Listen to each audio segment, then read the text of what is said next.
Hi, I'm Karen Curry Parker, and I'm so excited here to be interviewing my co-founder of the Matrix Makerspace, my soul sister, creative genius extraordinaire, best-selling author, and my soul sister friend, the woman who I dream to create things with, Michelle Vandepas. And we're going to talk today about purpose and how being in your purpose drives you and keeps you moving forward in your business. And for those of you who don't know, Michelle has actually written several books. Actually, she's been doing work on purpose for probably all of your adult life.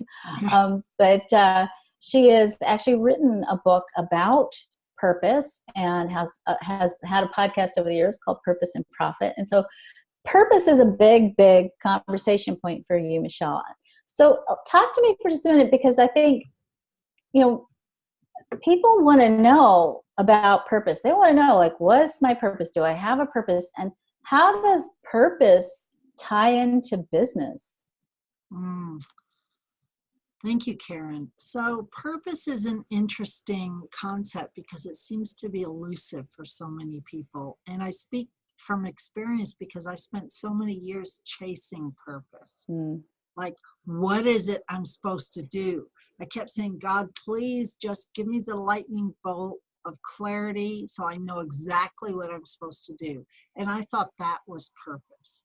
And so we get mixed up on purpose and gifts and interests and hobbies and business and money and kind of all intertwine it. And that's called life, but that's not called purpose. Purpose is something that we're born with. We're all born here with a purpose. We don't need to go chase it. It really doesn't even matter if you know what it is, because you're born with it anyway. So even if you don't know what it is, you are living your purpose because you're alive in the world, and that is enough. Now, most of us want to know what our purpose is, though. Most of us have this longing or this curiosity about what is it we're here to do. And the way I like to talk about this is look at the things you do naturally. And that usually doesn't have anything to do with your work in the world. It has to do with how you live your life, how you be in the world. So some of us are just natural teachers. Some of us love to care give. Some of us are good politicians, and I say that in the nicest way, right? That the essence of what a great politician is, like getting out there and connecting people and making things happen and giving vision, right? Some of us are really good at the details and executing things. So those kinds of actions are our purpose. Our purpose is not, I'm meant to be a nurse in the world. Our purpose might be, I am a great caregiver, and I tend to do that naturally no matter where I go. I may choose to become a hospice nurse. I may choose to become a preschool teacher. I may choose to work with the elderly. I may choose to go work at McDonald's and give love every time I serve and take money, right? And so how you take your purpose and make that happen as your income producing venture may or may not be related. But the more you bring that energy of caregiving or teaching or executing into whatever job or business you already have, the more you will feel fulfilled that you're living your purpose. So I love that, because I think, and I'll probably get in trouble for saying this, but I think that whole book about what color is your parachute is that, do what you love and the money will follow, and you have to find a job where you're sort of fulfilling your purpose. I think what you're really speaking to is the idea that you can be fulfilling your purpose no matter what you're doing, as you said, whether you work at McDonald's, and that your work doesn't necessarily have to be tied to your purpose. Is that true? Yeah, your work is not your purpose. Your purpose is your purpose. And when you bring that into your life, when you become more conscious of it and more aware of it and bring that to everything you do, you will feel more fulfilled in your work. So let's be real, not everybody has the opportunity to go be an entrepreneur. Hmm. Not, I mean, we could argue that point, right? But some people are just in the life that they're in right now, and they may be side hustling and doing some entrepreneurial things because that's mostly who our audience is, right? Hmm. People Hmm. who are entrepreneurs in some fashion or another. But you may also be doing some income that you don't like, some income producing work that you don't like. But when you can bring yourself to that, Hmm. when you can bring all of who you are to that, then you feel more fulfilled and more opportunities open up because you value yourself for who you are, Hmm. and then more opportunities open up to you. It's when we get stuck in this, I'm not living my purpose, I don't know who I am, I'm stuck in this lousy job.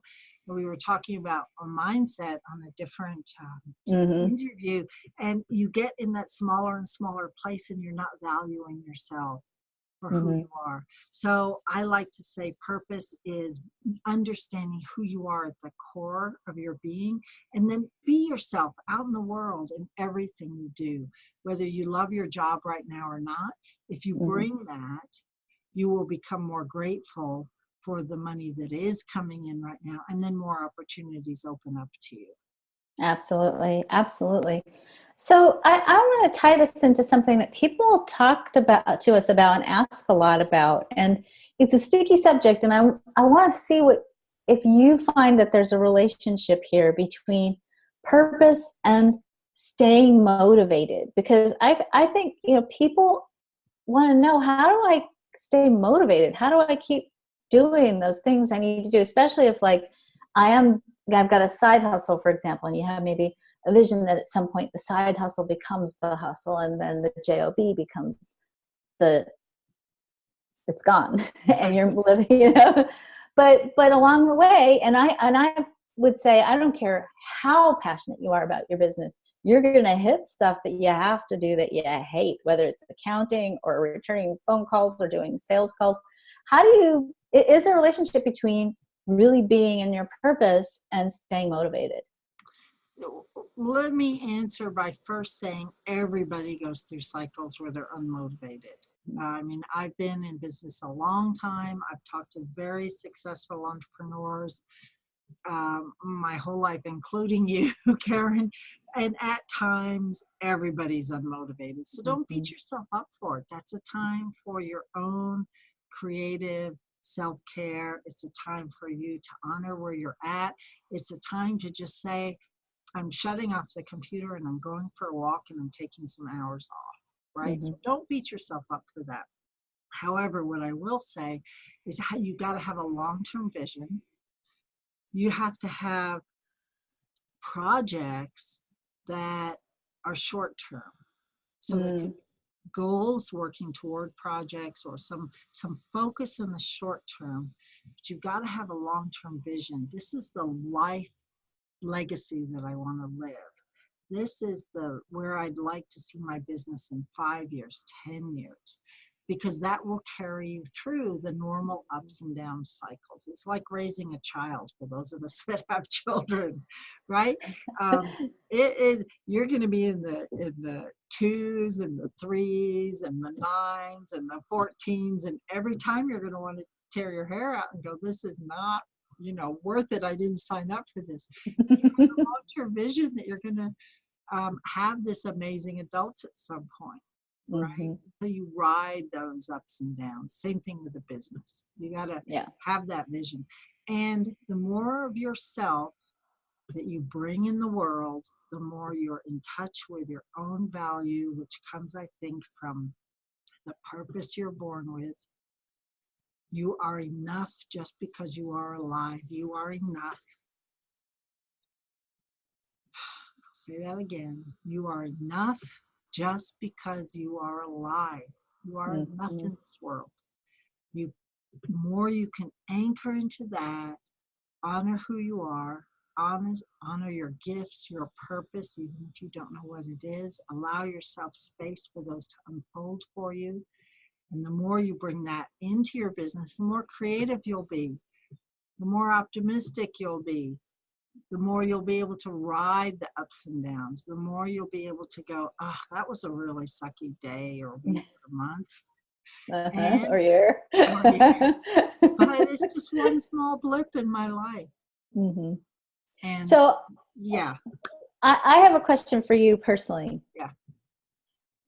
How do you stay connected to your purpose on a regular basis? What do you do? What's your technique? Yeah, so I don't think about it too much anymore. I used to a lot, but I will tell you that purpose, spirituality, creativity, and entrepreneurship are all really intertwined for me. It's if one of those sort of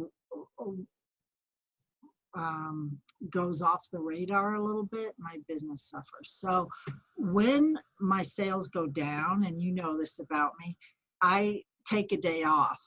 I go to the spa. You walk. You go for walks. I go for long walks. And inevitably, I will get something in my email that says, hey, I've been meaning to hire you. It's funny how that works. I've been doing a 1K challenge on Facebook for a small group of people. And one of the things I say is you've got to just turn your brain off. Yeah. And go knit, go walk, go wash dishes, do something repetitive where your brain can just let go and dream and have space around it for a while. So for me, I walk, I do Tai Chi, I do binge Netflix, not all the time, but at the end of the evening, there's a couple of shows I like where I can just turn my brain off and not always be in this busy mode. So some moving meditation is important for me. Good. I just have to just throw this in here because I signed up for your 1K challenge. And I was like, I'll do this. Michelle's doing this. I put a thing in there and I thought, okay, I'll do I'll create 1,000. And then as you said, I just totally forgot about it. In fact, I didn't even remember it till the other day. I flipped on and you had posted something there and it came up on my Facebook notifications. And so I noticed that, and then I went to the mailbox, and in the mailbox was a check that my parents had sent me for $1,000 for no reason. Right. I was like, perfect. I was like, just that whole, just let it go. Because I think sometimes that woodpecker thing we do up here, like, you can't get stuck in a rut. The more stress we get about money, the harder it is to get out of it. Absolutely. Absolutely. Yeah. So is there anything else you want to share with our audience about purpose and profit and what people can do to stay in that place of being in alignment with their purpose? Yeah. So quit chasing it. Don't worry about it. We have all these expectations, especially in the United States, that we have to be on purpose and then that's our job. And we forget that sometimes life is just life. I like to ballroom dance. I am not rushing out to open a ballroom dance studio. Right. It is not my purpose. It is just a way I express and that something I love to do. It's a hobby. And so don't sort of get intertwined that everything you do has to be on purpose and for purpose. And my work has to be all intertwined with purpose. But do honor who you are and allow your purpose to emerge through who you are and allow who you are to emerge through your purpose. Beautiful. And then obviously join me in one of my classes, because if I didn't give a little pitch toward profit, I wouldn't be the purpose and profit queen. That's right. That's right. So, well, thank you so much for your insights. Every time I hear you, it's so interesting because, I am very blessed, as we talked about, to be to be somebody who really does love my work. And I feel like I embody my purpose in my work. But I always flash back to when I was in nursing school, which is not my work. But I did it for a short time. But one of my nursing instructors said to us, "You're not your job." And it's very easy to drop into that idea of I am my job. And to remember, and I think you teach this so beautifully, is you're not your job. Right. And if you start to think you are, that's the fast track to getting out of balance. And, or I would say, I don't like the word balance because it's sort of this or that. I like the phrase harmony better, but there's a fast route to getting out of harmony. And the minute you get out of harmony, if you're in business, it shows up everywhere in your business. Like you said, all of a sudden the sales stop, or all of a sudden, chaos happens. You get audited or whatever, because, your energy creates, and that lack of connection with who you are, it creates a lot of discord. I actually think it's one of the things that causes, physical disease, even if we're not careful, that we get, who we are, the bigger expansion of who we are, really wants us to be who we are. And when we forget that, it creates a big mess. So it does. We're always going out there looking for it rather than inside, allowing it to emerge. I'd like to just invite everyone to join us over on the Matrix, because absolutely, I think all these conversations that you and I are having about purpose and business and work in the world is so important for every entrepreneur. And so come over to the matrix.world. Absolutely. And one of the things that I think is really important that we do in the Matrix is we're really good mirrors for each other, because sometimes you need somebody to sort of reflect back to you like, oh, hey, wait, you're being your job. You're not your job. Be who you are. And, it keeps you honest and keeps you in your own personal integrity. And, one of the things I think that's so beautiful is we've created the space where we remind each other about who we are, so we can stay in that harmonious creative space of, being fully present to the work and to the work that we're doing, but also being fully present to the rest of our lives too, because what's the point if you're not? So important. All right. So join us, everyone. Thank you, Michelle, for sharing your wisdom. And we look forward to our next conversation here in the Matrix. Thank you, Karen.